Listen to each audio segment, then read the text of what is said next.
Hello friend, आप सबका स्वागत है हमारे यूट्यूब चैनल पे। पिछले एपिसोड में हम लोगों ने देखा था कि यांचे ने सेट का पूरा खजीना लूट लिया था और वह वापस आके लुओ चेंग को मेडिसिन देके के उसे भी मारने के लिए वहाँ पे छोड़ देता है। वह बाहर जा ही रहा था, तभी पीछे से जियो टियान और मेडिसिन चीफ एल्डर आ जाते हैं। अब आगे स्टोरी चालू होती है और हमें दिखाया जाता है कि न्यू मून प्रोफाउंड पैलेस, जो कि यांचे का नया सेक्ट है। सेक्ट के अंदर जुराव और यूहान दोनों होते हैं। जुराव कहते हैं, तुम्हारे ब्रदर इन लॉ कहाँ पे है? मैंने उन्हें कुछ दिनों से नहीं देखा है। जुराव अजीब सी शक्ल बताते हुए कहता है, मुझे उनके रूम से एक नोट मिला था। उस नोट में उन्होंने कहा था कि मैं बाहर जा रहा हूँ और मेरी कोई चिंता करने की कोई जरूरत नहीं है, लेकिन अब तक तो उन्हें आ जाना चाहिए था। शायद मुझे जाके उन्हें ढूंढना चाहिए। ऐसे कहते हुए जुराव वहाँ पर से जाने लगता है। तभी पीछे से यांचे सोचने लगती है कि मैं पिछले कुछ दिनों से बहुत से लोगों से मिलके उसके बारे में पूछा, लेकिन मुझे किसी ने उसके बारे में कुछ भी नहीं बताया। तभी एल्डर सी किंग हान कहते हैं कि शायद मुझे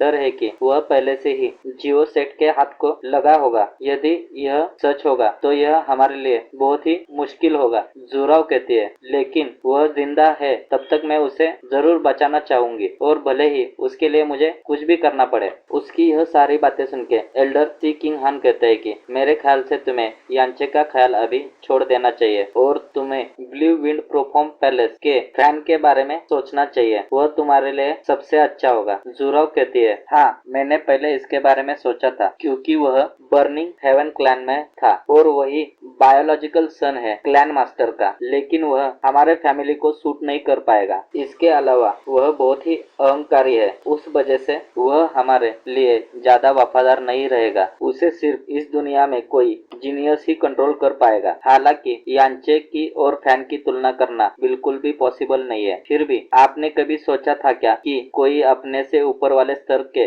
बंदे को हरा सकता है? यह सारी बातें सुनने के बाद सेक्ट एल्डर सी किंग हान कहते हैं, हालांकि यह सारी बातें सच है, लेकिन यांचे को कंट्रोल करना फैन को कंट्रोल करने से भी बहुत ही मुश्किल है। जुराव हंसते हुए कहते हैं, मुझे उसे कंट्रोल करने की कोई जरूरत नहीं है, मुझे सिर्फ उसके ऊपर एक उपकार करने की जरूरत है। और शर्माते हुए कहती है कि वह शाही परिवार के लिए बहुत ही अच्छा होगा, उससे मुझे बहुत ही अच्छा लगेगा। यह सब सुनने के बाद एल्डर सी किंग हान थोड़ा अजीब मुंह बना के कहता है, तो फिर ठीक है, मैं आपके साथ हमेशा रहूंगा और मेरी तरफ से जितना हो पाए उतनी मदद जरूर करूंगा। जुराव कहती है, उसकी जरूरत नहीं पड़ेगी, अगर जरूरत पड़ी भी तो मैं अपनी असली पहचान बता दूंगी और सब कुछ ठीक कर सकती हूँ। फिर मेरे ख्याल से जुराव की और कोई पहचान होगी और यह सबसे ज्यादा होगी इस पूरे सिटी में। तभी सीन चेंज हो जाता है और हमें दिखाया जाता है कि जियो सेक्ट में जियो टियान और medical house chief Elder medical house के डोर के सामने थे और जियो टियान कहते हैं कि जल्दी करो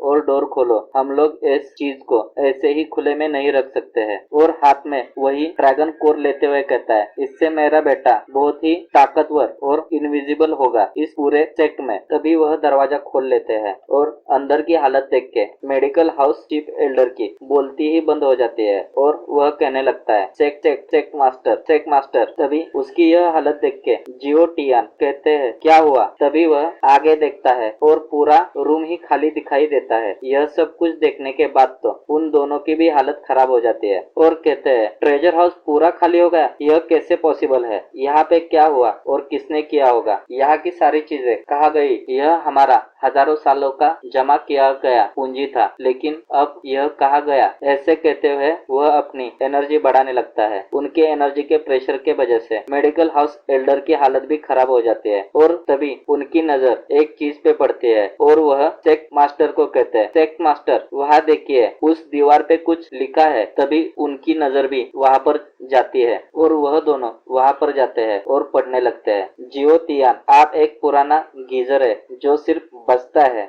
मैं आपके इस गिफ्ट को स्वीकार कर रहा हूँ जो आपने और मेरे पोते ने मेरे लिए तैयार किया है। हालांकि यह देखकर कि आपने इस दो मेरा इतना इंतजार किया है, इसके लिए मैं आपको दो चीजें बताता हूँ। पहली चीज, जो मेरा पोता है वह हमेशा के लिए आज से अपाहिज हो जाएगा। भले ही उसे असली हुआंगफू बचाना चाहे तो भी उसे बचा नहीं पाएगा। यह सुनने के बाद जियो टियान पूरी तरह से टूट जाता है और वह कुछ भी बात नहीं कर पाता है। तभी दूसरी चीज हमें बताया जाता है कि जो तुम्हारे पास ड्रैगन कोर है वह नकली है। यह सुनने के बाद उसके हाथ से वह ड्रैगन कोर नीचे गिर जाती है और उसकी हालत मरे हुए आदमी जैसी हो जाती है। उसकी यह हालत देख के मेडिसिन चीफ एल्डर कहते हैं, सेक मास्टर आप ठीक तो है ना? और उन्हें उठाने की कोशिश करते हैं। तभी सेक मास्टर जियोटियन होश में आते हुए कहते हैं कि अभी भी ज्यादा टाइम नहीं हुआ है, वह लोग सेक्ट से बाहर गए हुए और तो और हम लोग उसे